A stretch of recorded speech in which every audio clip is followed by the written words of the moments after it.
This is the 15th edition of the Positive Postman's podcast, and I'm sitting here with a very special lady.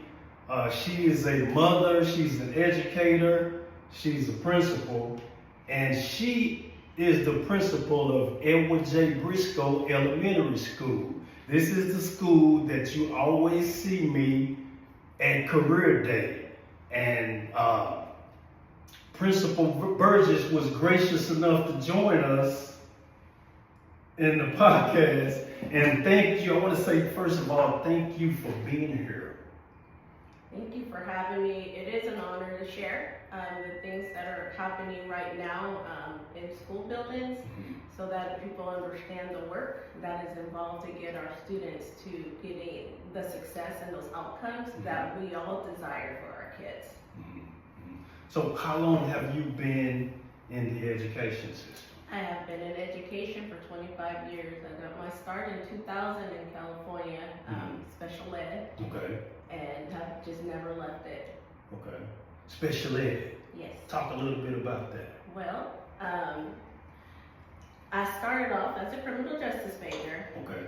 Wanted to go into law, and then my internship, I went to work for the Human Service Department, where we were a part of a system where students were allowed to go to court, and their peers provided them judgment, and it was for community service in lieu of doing any type of time, so that it could not be on their records. Okay. I really enjoyed that process, and so once I graduated, I actually ended up in a group home that had a school connected to it. Okay. And so that's where I served in special education until I moved out here to Texas in 2006. Okay. And so that was a great experience to just interact with some of our highest need students, because those are the students who were placed there because they didn't have a home, or they were put out of the regular campus and put into that campus. And so it kind of was the springboard for my passion and the love that I get to do. And I say get to do because it's an honor to serve kids. No. I did try probation corrections for about 3 months. I just was not about not supporting or rehabilitating students. I wanted to help them and be part of the change that I wanted to see. And so I knew that education was for me from that point forward. Okay. How old were the special education They children? were high schoolers. It was all boys at that time. We branched out maybe the last 2 years, where we would go pick up the other students from their homes. And so I would say 9th through 12th grade, but it was we mixed the groups so that we could meet their needs and ensure that we were fulfilling IEP goals and providing them the instruction to continue to help them be successful after high school. Yes, ma'am. You mentioned IEP goals. Now, for the viewer, could you explain what IEP goals are? Okay, so in education, we have lots of acronyms, and so one of the acronyms would be IEP, for Individual Education Plan for Students. And what it does is that our committee will come together. We will look at where the student is. We will go through their data. We set goals for those children. It all depends on what that art is for. So we will have a special education teacher there. We may have a speech therapist there if there's some speech goals that's tied to that. We always have our dyad, and if there's any behavior involved, then we'll have our LSSP, who's our psychologist. Okay. And of course the parent, because we believe in voice. And so educating our parents about these processes, making sure there's consensus, that not one person's making all the decisions, but we're making it collaboratively to help the success of that individual student. And so we will set accommodations for their STAR testing. We may provide them preferential seating in the classroom, provide them small group testing. It all just depends on each individual child, which is why I like that the word I is for individual and not just painting a brush, oh, you're sped, so you get all these things. No, it's really isolated to each child. special education, if I could ask another question about that, do special education children do they normally come from broken homes, or do some of them come from successful two-parent households? It just varies, because normally the SPED umbrella, we will have students who have learning disabilities, and so it doesn't matter what your socioeconomic background is.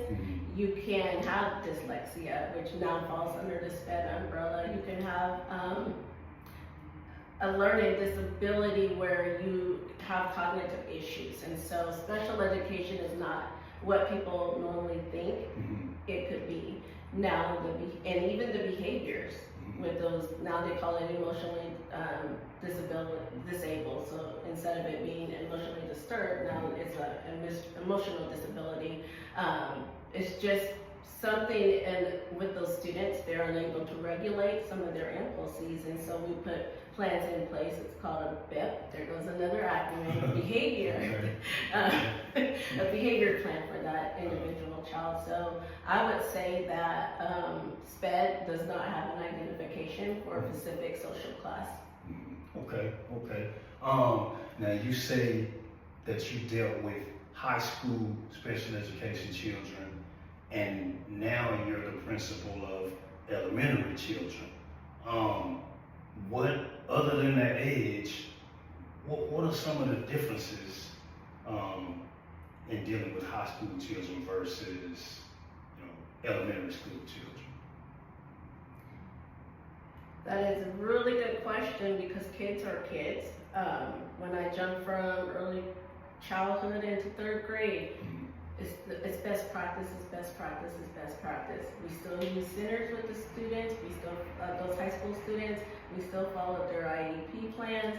We still taught them strategies on how to self-regulate. And so it's just really identifying what you can do to best meet the needs of that child. And even as high schoolers are just big kids, in my opinion. Right. When you're interacting with children, they all want to feel heard. They want to be loved and validated. And so that's just all humans, Yes, right? And so you just approach it the same way. Now they have a lot more stress than the littles, and so in that aspect, you got to be very intentional about your actions and how you support those high school students versus the elementary students. Yes, ma'am. So how long have you been principal at Edward J. Briscoe? Edward J. Briscoe is my first principalship, and I am going into year 6 there. I've entered in the pandemic, and I told myself, well, it's COVID, so I can't mess it up, because nobody's ever been a principal during COVID. So it was quite the experience, and we really have to learn how to pivot and be innovative with how we supported families and how we provided instruction. Those were the days when we were teaching online. We were building things, everything was done online, and we learned that that's not a great way to provide instruction to kids, but we learned through it. Yes, ma'am. And learn on the fly. Yep, and I always would tell my staff, hey, we're building the plane while we're trying to fly it right now. And all we can do is fail forward, right? Now, you have turned Edward J. Briscoe's, the school rating from a negative to a positive. What was your strategy? The strategy is always to start with the data. I did the same thing at Vance and Gwen. We went from an F to a C, and it's being intentional about identifying where the strengths are of your students according to those standards, and so you have to understand your standards. And so when they're not performing, you have to do some vertical alignment and look at what skills are missing, because you can't teach down. You still have to teach that tier 1 instruction. However, you got to figure out what gaps you're going to close. And so those opportunities are built into the tier 1 instruction through scaffolding. based off of what the data is telling us. And so I always say we don't teach curriculum, we teach standards, because the state expects those students to be on level by the end of that school year. So they expect them to master the third grade standards, let's say for third grade. And so you have to start with data, you have to have a plan, you have to remain consistent, you need to pull your groups, you need to continue to keep a positive atmosphere. I will always say that mindset, it also contributes to the success. And so back in the day, before COVID and all the things, we would have sleepovers the weekend before STAR. We would do motivational speeches. We would do camps. We're doing that following morning because we slept at the campus.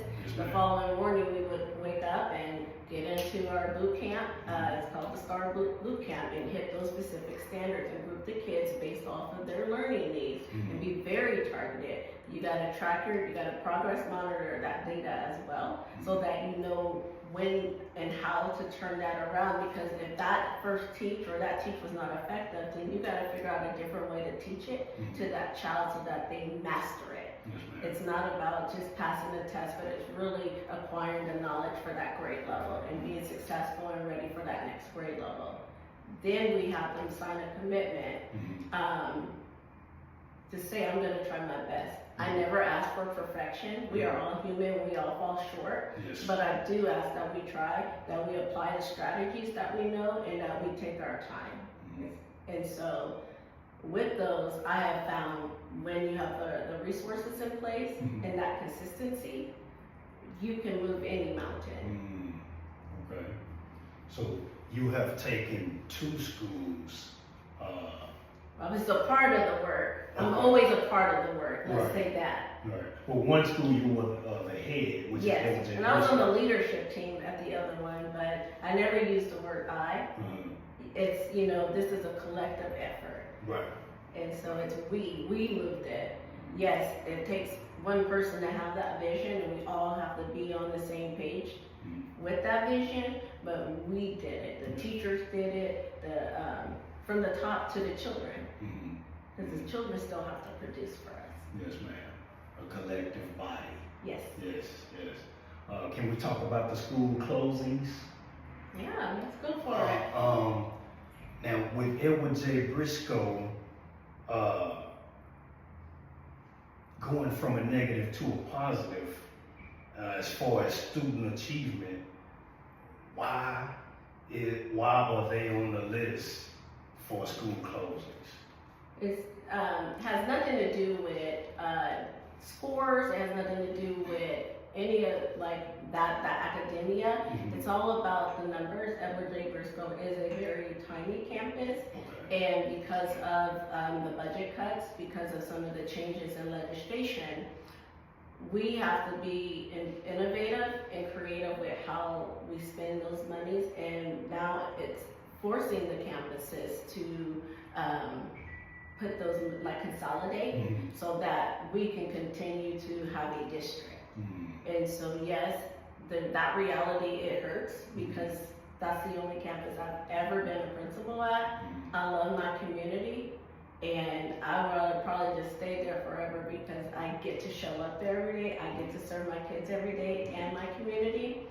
That part is difficult to imagine, but when you look at numbers, it makes sense to consolidate. It's just, I wish it wasn't my school, but then whose school? Because I'm not wishing anybody's school to close, but we can't make the money up. We can't reproduce extra children, because children are, that's how the schools receive their funding. Right. And so if you don't have kids, you're not receiving funding, you can't pay the bills. When you say the numbers, you mean the enrollment? Yes. Okay. Because every child brings in revenue, which then helps support the teacher's salaries, operations, all of the things that get a campus going. As I looked at the surrounding school closings, I saw Morningside Elementary, and I think I saw another school on the south side. You can correct me if I'm wrong, but where will the children in the Edward J. Briscoe district go to school? Okay, it's actually Morningside Middle that will be closing in 2029. I think they're projected to close last.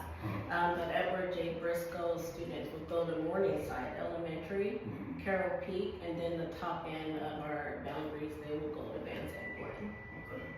So how did they go about choosing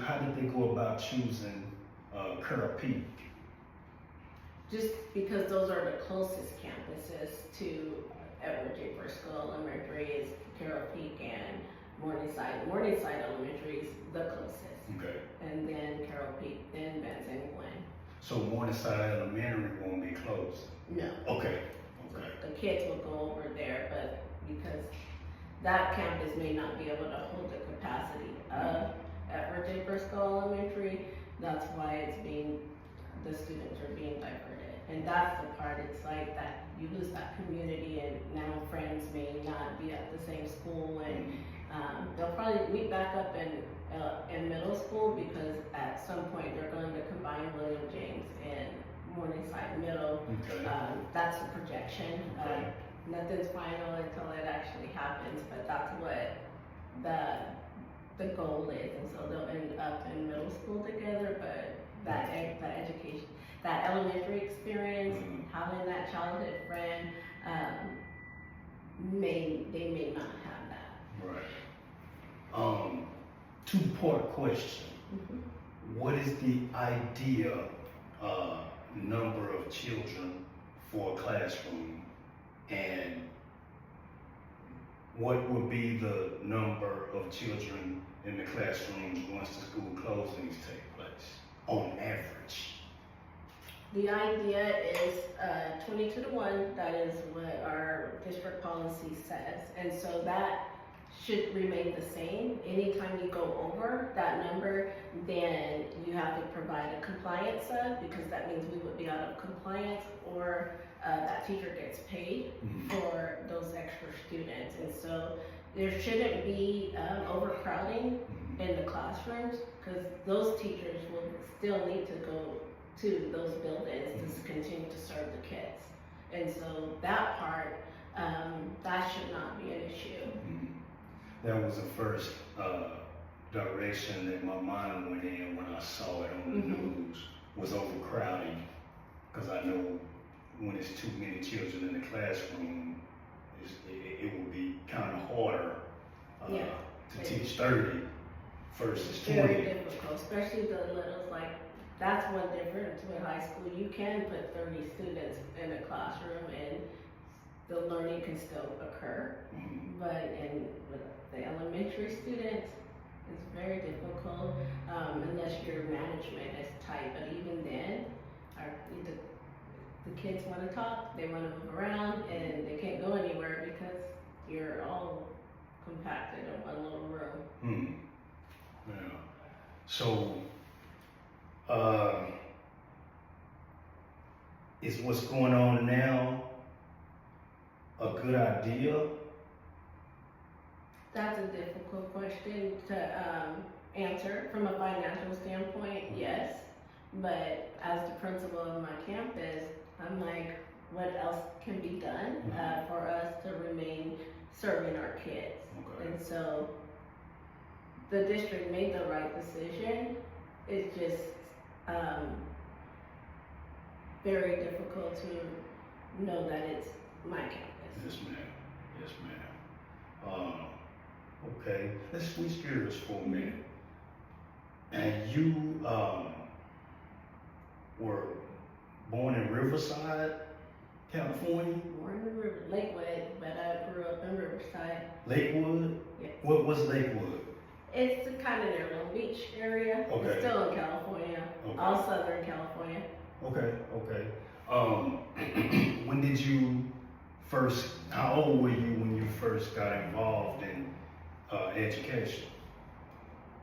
I was in I was 18 because I graduated. I was in college when education was a interest of mine. But I will say that growing up, parents always said, "You're going to college." It was not like, "Oh, do you want to go?"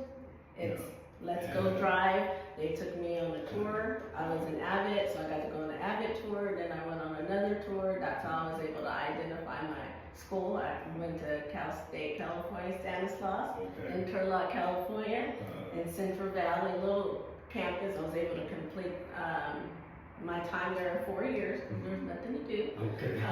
But that's the messaging that I always heard growing up. I also know that my family made sacrifices and they left Long Beach and moved to Riverside, which is like a suburb. And so they moved us to go chase quality education. Yes, ma'am. And that was impactful for me, and it kind of, that's how I lead now, because my students don't have that opportunity to go somewhere else.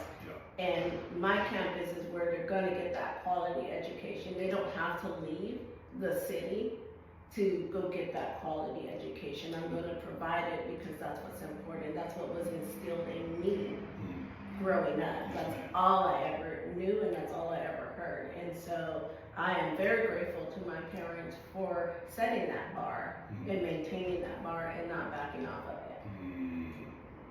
So do you set the same bar for your children as well, or have you tweaked it, or you just No, education is important in my home as well.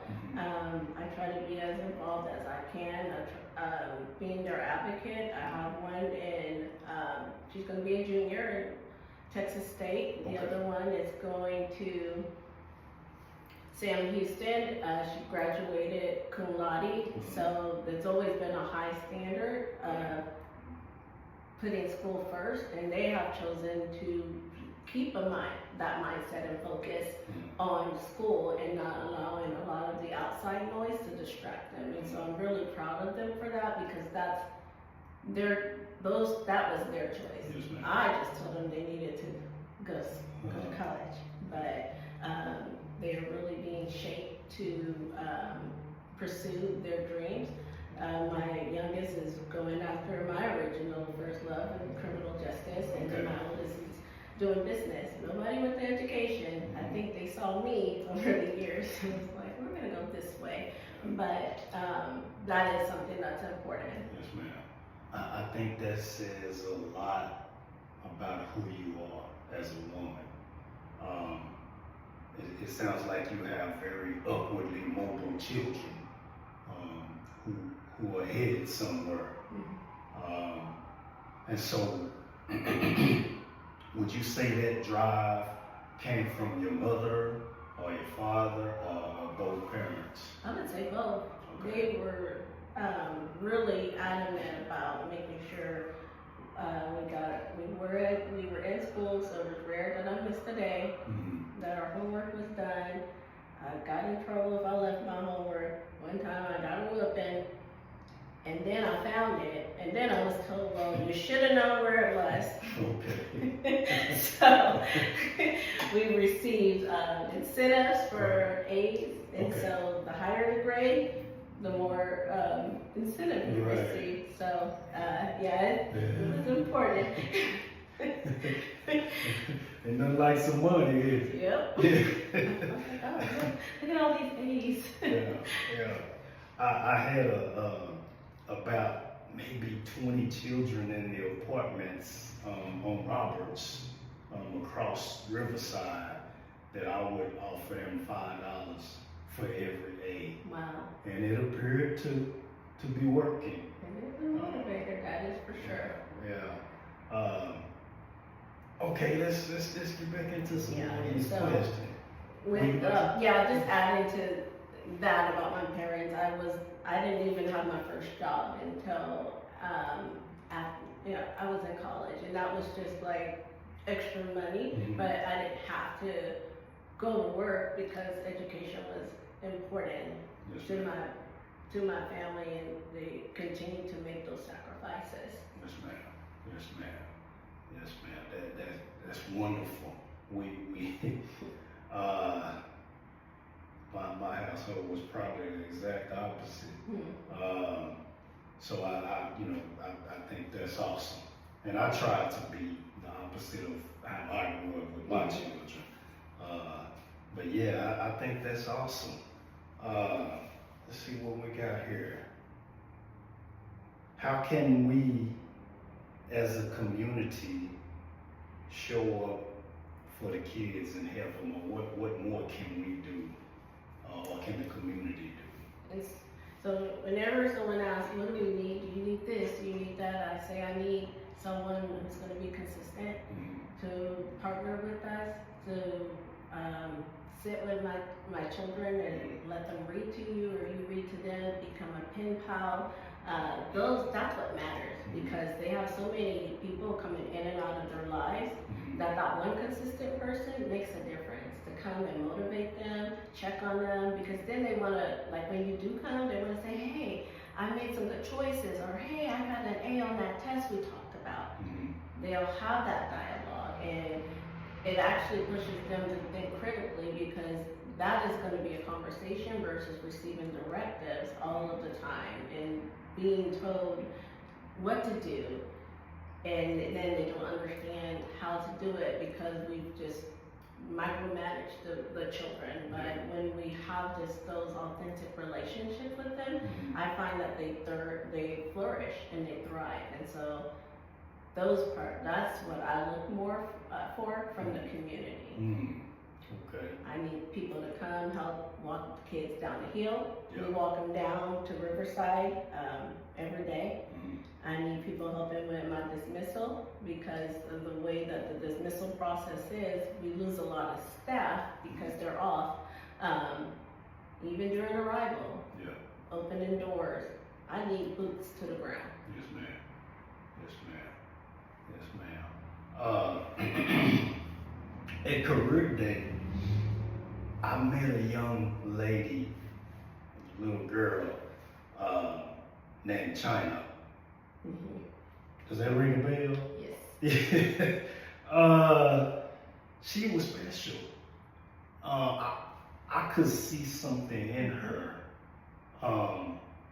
And I think that's like a gift that, well, matter of fact, I know that that's a gift that was given to me, to be able to see, something special in a child.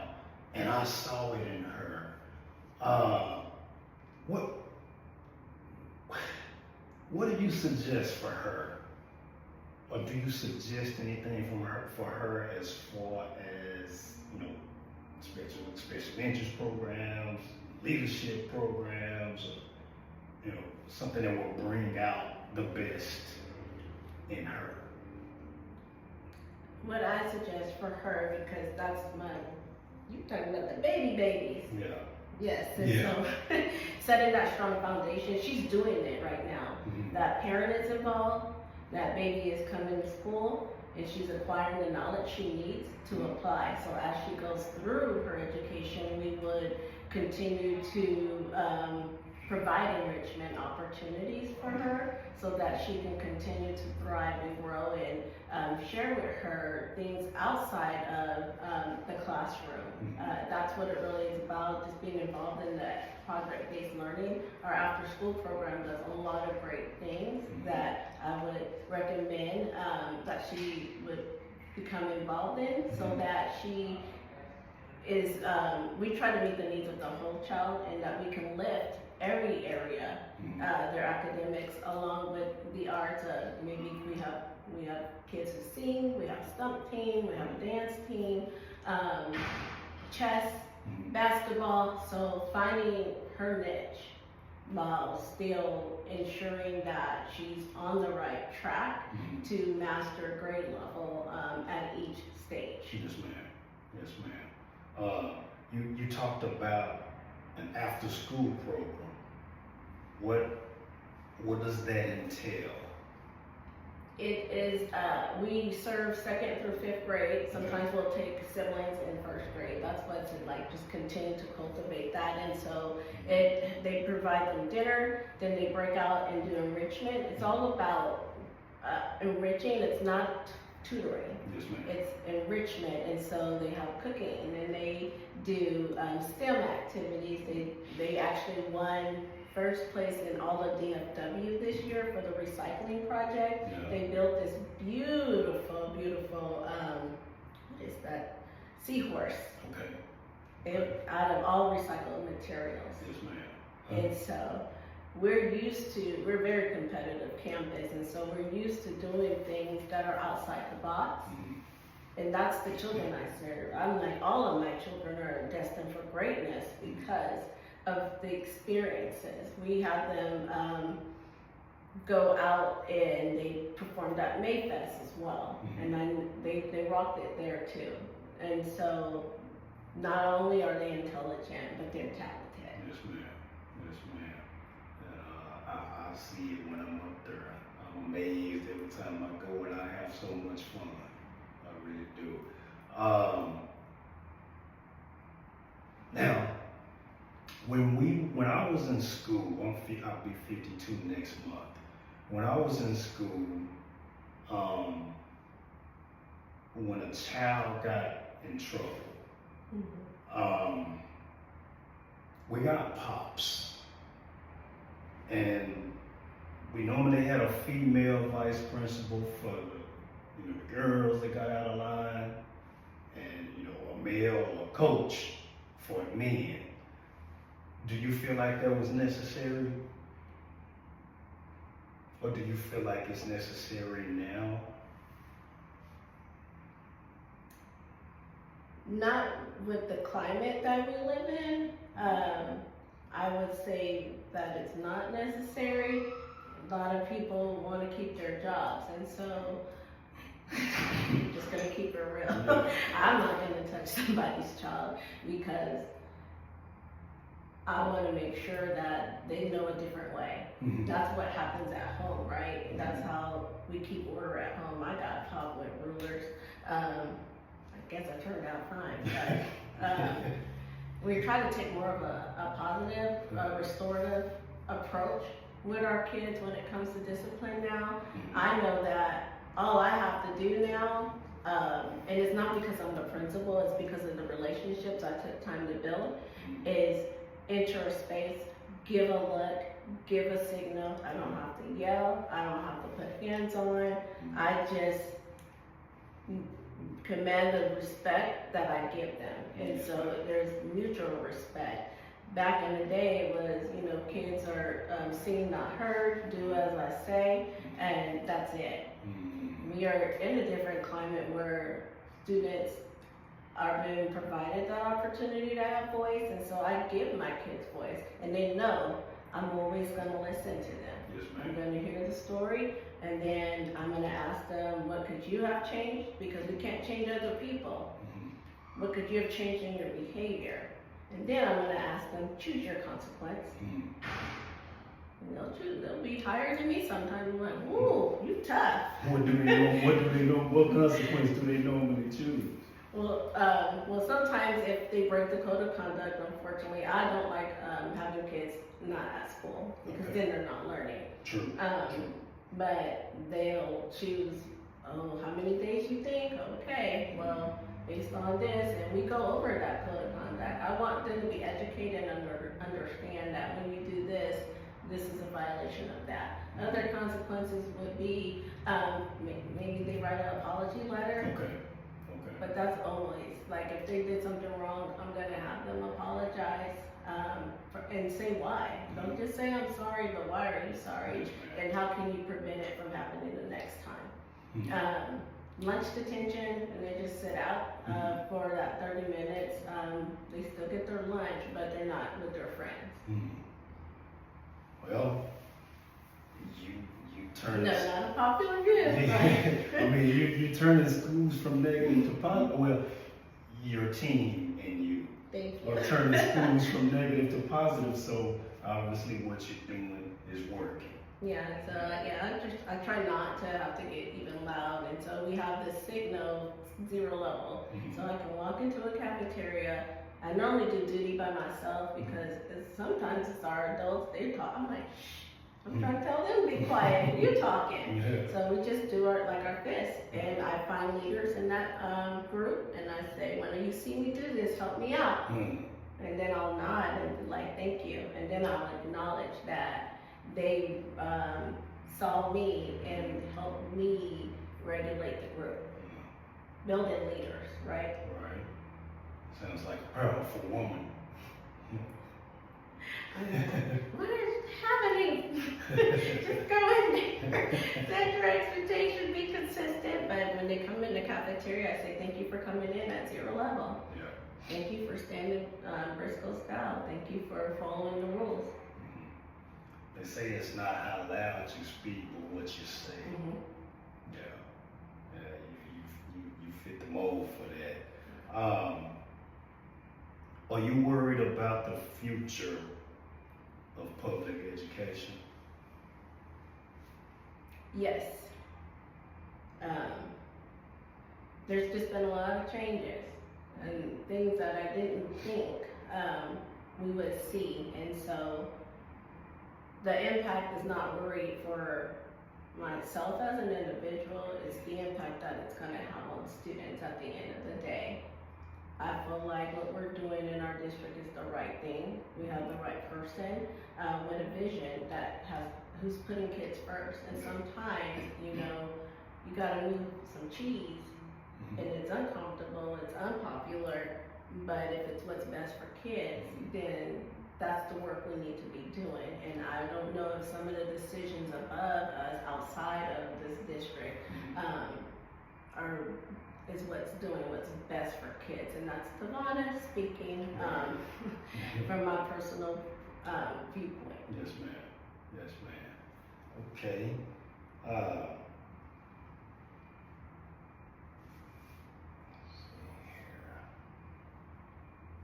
Do you plan to remain in education and having a place? We're going to get that out. Okay.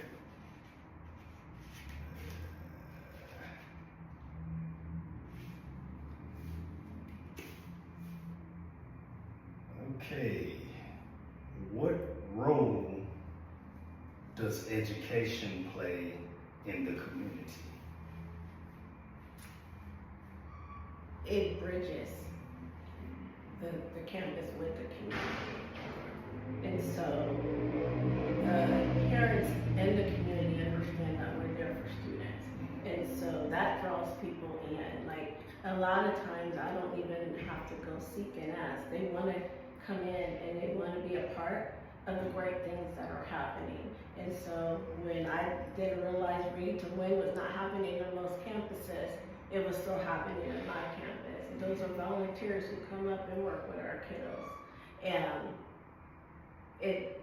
we have to be able to bridge together, because this is our future. They're going to be running the country one day. And so if we don't invest in them, how are we going to continue to move forward as a society?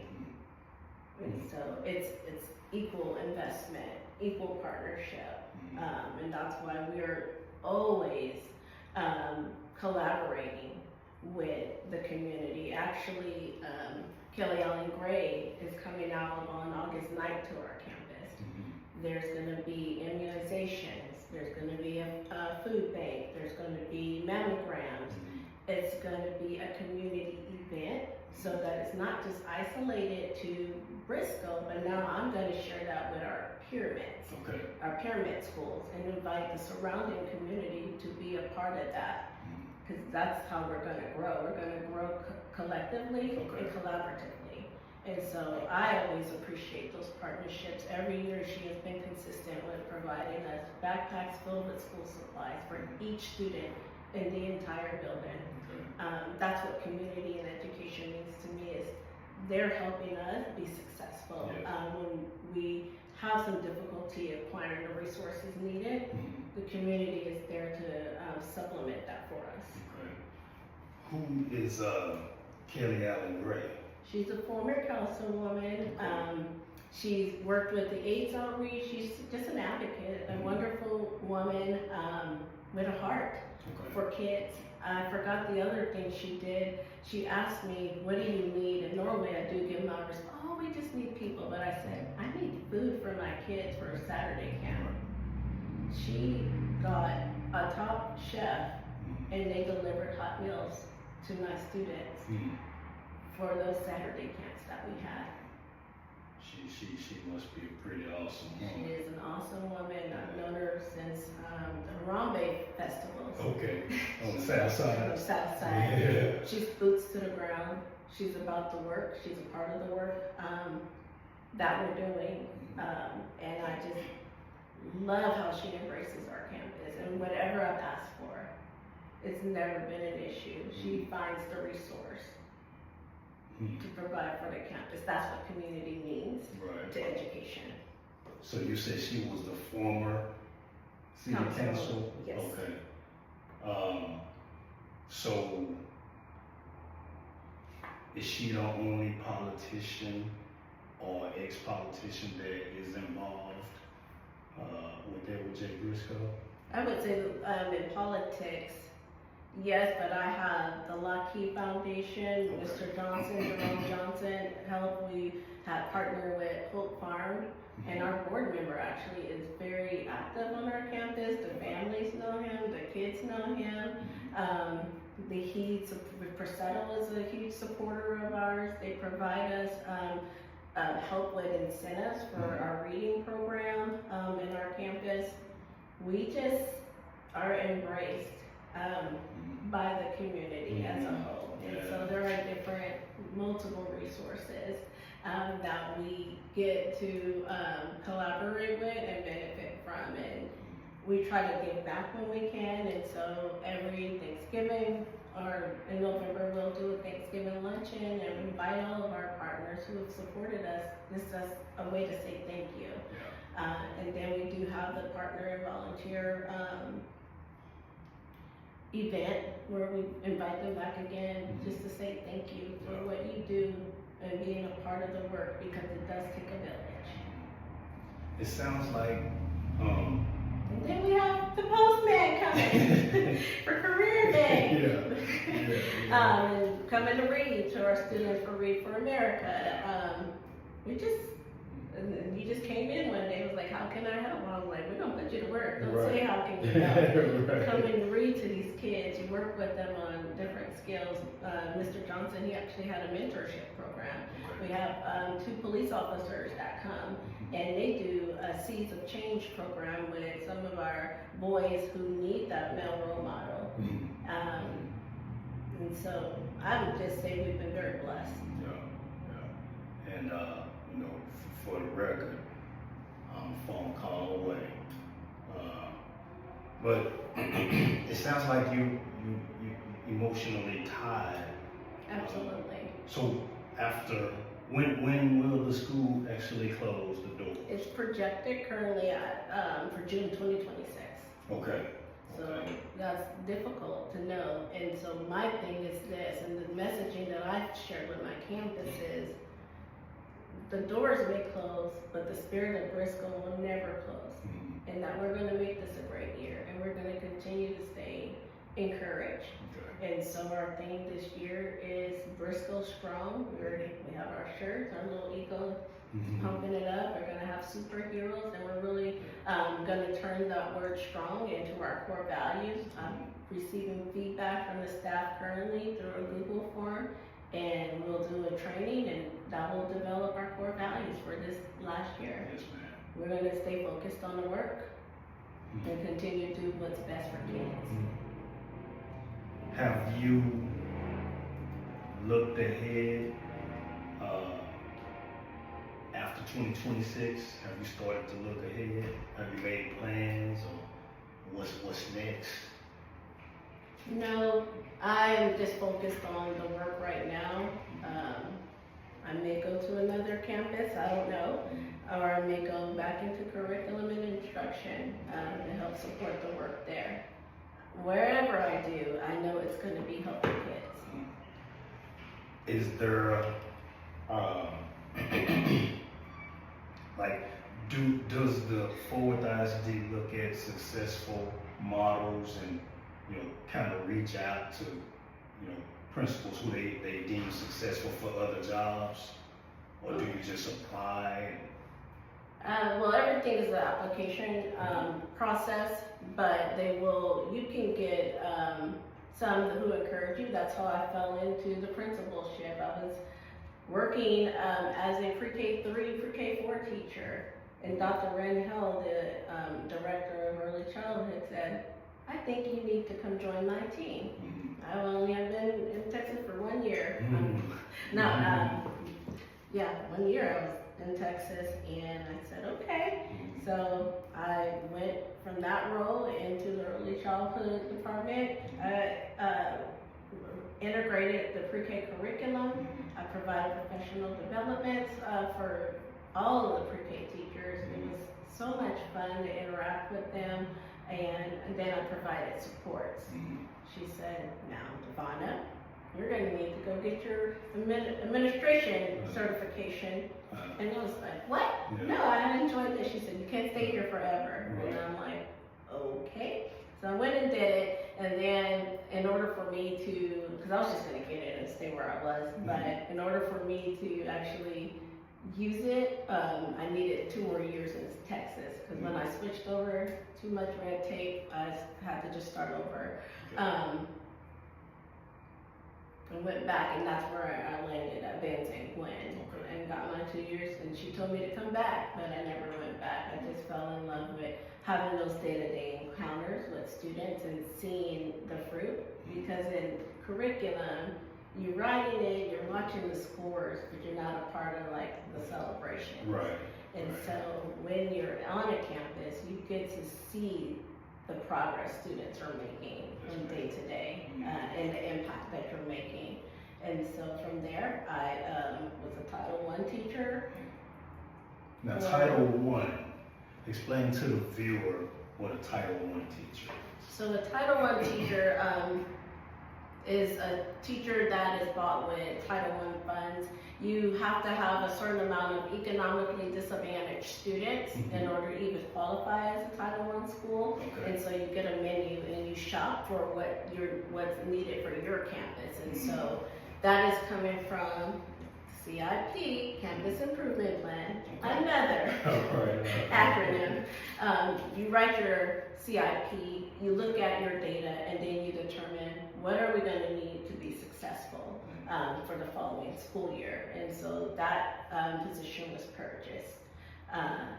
So I was in that role for 2 years, so I could get my certification, and then I transitioned into the data analyst role, where I was able to be the testing coordinator, design intervention plans for the campus, help with our CIP. At that time, the state was in the building, so just doing a lot of that work and just learning and growing on how to be better for the school. After that, we were partnered with Morningside Partnership. They through the Rainwater Foundation, and they were able to purchase a dean of instruction. So I had the privilege of doing that for 3 years as well, before they sunset that position and closed. And once that position closed, I was kind of forced, and this is all part of God's plan. Then I'm like, I don't want to be an assistant principal. I just want to be a dean of instruction. But you got to go to middle school. I'm going to the middle school. So I applied and was the assistant principal at Seminary Hills Park Elementary in 2019. Unfortunately, I did not get to complete that assignment because of COVID. But right 2 days before we were coming back on contract, I got a call that I received the principalship at Burgess Elementary. And so that's my journey. I always encourage people to have a well-rounded background before you just jump into that next role. So I intentionally went through the processes, and my experience in actually early childhood has been invaluable because I've been able to apply it to the work I'm doing now. Because now I understand alignment of the standard and why that's important, that we don't change the verb. And it helps me interact with my teachers and help them understand how do we unpack this to truly understand what do students need to know and be able to do by the end of that lesson. I see. What is there one thing that you've learned from your students or from a student? Just to listen, honestly. I was in the PIC program, and we have to do. Another acronym? Yeah, Okay. but this is the whole Principal Impact Collaboration Okay. Program, where they grow your leadership. Mhm. And it was a project-based learning, design thinking, and we had to do empathy interviews Okay. with our kiddos. And so I had interviewed all of the students 3 through 5, and I'm like, oh, what is hindering? What's your barrier? And I thought they were like, oh, the work is too hard. What kinds of incentives you want? Oh, just to have lunch with you. And I'm thinking, oh, they want hot Cheetos or $100 or something. But I learned that from them that the rooms were too loud, Okay. because we were at that point. I had a 4-5 bridge, and then I had a teacher who was out, so we really were like sardines. Yeah. And that was so powerful, because then we were able to put an all hands on deck time where we were able to pull kids out to make the room smaller for them so that they can get the instruction. Kids want to learn. Yes, ma'am. And so they were telling me that I need a change in the environment so that I can learn. And I'm like, wow, that was powerful. Yeah, it was. Oh man, that's really awesome. Well, we just like to move it up a little bit. Okay. Now you are a diehard Kansas City Chiefs Oh fan. yeah, let's go. Okay, you're from California, so how and when did that take place? My dad is from Kansas City, Missouri. Okay. And I grew up thinking Kansas City Chiefs were in California. Okay. That's just, you know how it is. Yeah, I like 49ers. Oh. Yeah. And I live here. Man, Yeah. I'm so sorry to you. Those 2 times we beat you in the Super Bowl, but okay. So, how long have you been watching football? Oh, my whole life. It's just like, it's in me. And you come to our school during football season, you will see everybody coming out. You know I've seen it. Representing, they teams. We got Kansas City Chiefs, Dallas Cowboys, 49ers, and Green Bay now. So you instruct all of your school teachers and counselors to wear their specific team. Yeah, we'll have like Jersey Day, but what I used to do in my newsletter to get them to read it, I would highlight stuff in it, or I'll make up little riddles.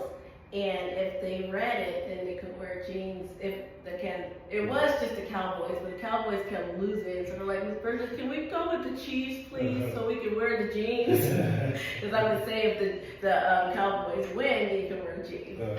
That was not, they're like, come on now, the Chiefs won. I'm like, all right. The Cowboys, I think the Cowboys said that they're going to win the Super Bowl this year. They say that every year. We're going to see. Well, They got to make it past the playoffs. or to the playoffs. Yeah. Well, Ms. Burgess, I thank you for sitting down with me. Yes, ma'am. And I appreciate, you gracing me with your time. Absolutely. And, No, I just appreciate you recognizing the work and wanted to share with the public about the work that's happening in the schools right now, and with us staying focused on kids. Yes. In this moment, I don't want to I try not to get caught up in all the things, and that's why when you first contacted me, I'm like, but plus I was too emotional at that time. I wouldn't be able to talk through the closing of my campus at that time, because it is near and dear to my heart. I wish I could show you a video at our 5th grade promotion when I was speaking to the kids and I was sharing the message, and I broke down and all of my kids ran up to the stage and embraced me. And so it's about remembering our why. Yes, That moment was my why.